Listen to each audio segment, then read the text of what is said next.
The banking space, while ABN is still waiting to get a clarity in the final shape of business after its merger with RBS globally, got a guest who's finally taken over its operations back here. Meera Sanyal, very clear, whatever the name finally and the shape finally for operations in India, she's now clear that the focus will remain on key strength areas of global banking and SMEs.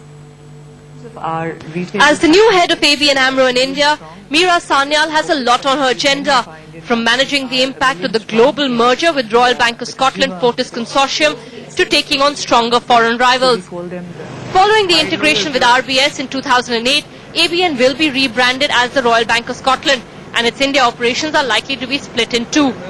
The core operations will remain with RBS, while the asset management business will be transferred to Fortis as part of the global agreement.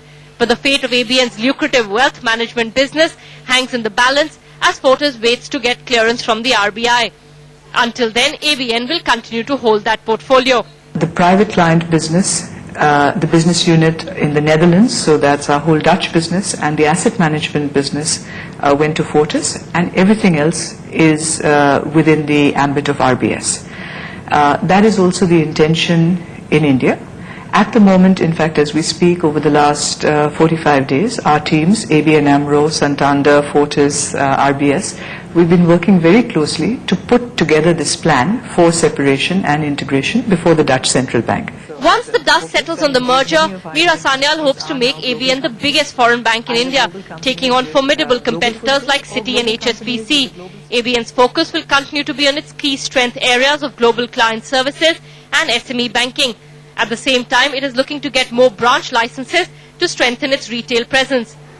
What could help to build the India operations is the impact the subprime crisis has had on banks like Citi and HSBC, which in turn is impacting their India plans as well. That as a bank, you have to make participation choices. You can't be everything to everybody. So we have made participation choices, and in the areas where we are very significant. We are not in every area.